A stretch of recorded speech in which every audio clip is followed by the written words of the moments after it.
오늘 방언에 대해서 하나님의 말씀 나누면서 은혜 받고자 하는데 하나님께서 큰 은혜 주시기를 바랍니다.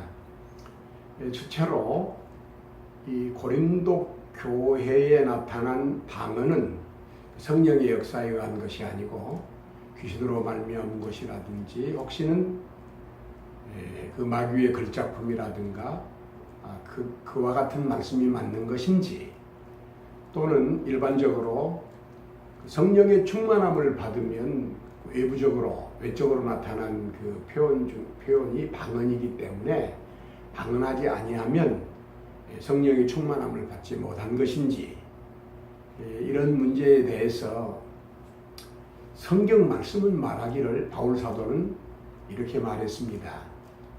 고린도 교회를 향해서 특별히 방언 문제에 대해서 말씀하시면서 바울 사도는 방언 말하기를 금하지 말라. 만약에 고린도 교회에 나타난 방언이 그 성령으로 말미암은 것이 아니고 극단적으로 어떤 귀신의 역사에 의한 것이라든가 그렇다면 바울 사도는 엄하게 책망하시면서 방언을 금했을 것이라고 생각이 됩니다. 그런데 방언 말하기를 금하지 말라. 이렇게 분명히 그 성경 말씀 14장 39절에 말씀했으며 제가 주의하고자 하는 것은 그 다음 절 40절에 보면 그 모든 일을 그 품위 있게 하고 질서를 좇아서 하라.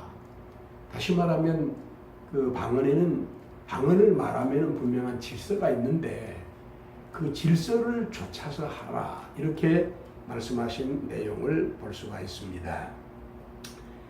두 번째 다루고자 하는 것은 방언의 목적은 무엇이냐 하는 것인데 같은 성경 말씀 고린도전서 14장 22절에 보면 방언은 그 표적으로 사인으로서 이 믿는 자들을 위한 사인이 아니고 믿지 아니하는 자들을 위한 표적이다. 이렇게 말씀하고 있습니다.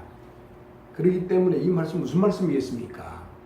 하나님께서 방언의 은사를 주신 분들은 믿지 않는 사람을 향해 나아가서 주신 표적을 보임으로써 그들에게 주의 말씀을 증거하고 주 앞으로 돌아오게 하라는 말씀인 줄로 생각이 됩니다.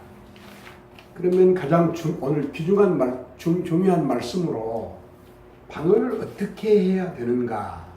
첫째로 14장 26절에 보면 덕을 세우라.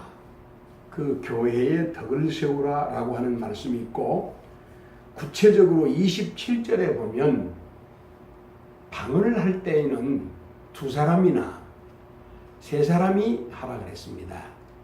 2사람이나 3사람, 2사람이나 많으면 3사람이 할 수가 있고 같은 절에 보면 한꺼번에 2사람이 한꺼번에 하거나 3사람이 한꺼번에 하는 것이 아니고 차선을 따라서 한 번에 한 사람이 하라 이렇게 말씀했으며 그 다음 4번째로는 방언할 때에 마땅히 어떤 사람이 그 방언을 통역을 하라고 이렇게 말했습니다.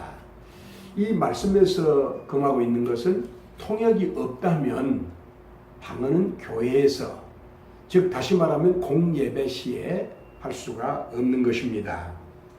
제가 그 LBC라고 런던 바이블 칼리지에서 공부할 때 예배 시간에 어떤 목사님 설교하시는데 갑자기 한 곳에서 학생 한 분이 일어나 가지고 방언을 했어요. 저는 그 시간에 굉장히 유익한 시간이었는데 그 설교하신 목사님께서 침착하게 지금 학생 중에 한 분이 방언을 하는데 통변을 구합니다. 누가 통역을 하시겠습니까? 그때 아무도 통역을 하겠다는 분이 없었어요. 그분은 그냥 앉고 설교는 계속되었던 것을 볼 수 있고 그때 당시 설교하신 목사님은 아주 성경적으로 하셨구나 하는 생각을 가지게 됩니다.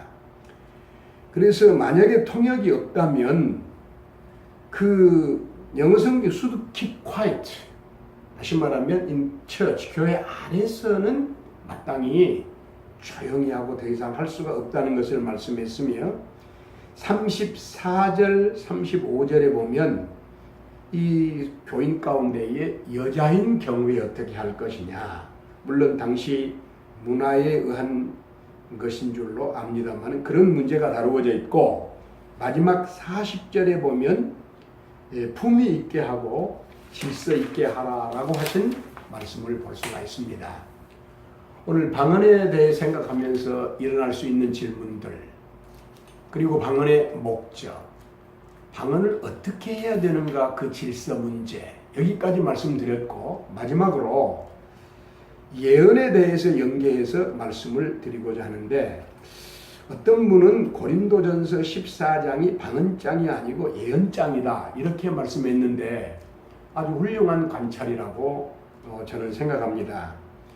왜냐하면 14장을 자세히 읽어보면 1절, 3절, 4절, 6절, 이하 18절까지 39절 마지막까지 계속해서 바울사도는 하나님의 말씀으로서 성령의 감동 속에서 방언을 이야기하면서 예언을 말하고 있습니다.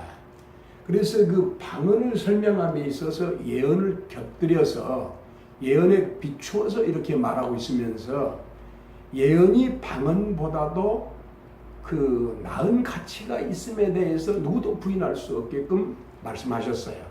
물론 방언이 훌륭하고 방언을 통역하면 예언과 같은 기능이 나타난다고 하신 말씀도 중간에 있는 것을 볼 수가 있습니다.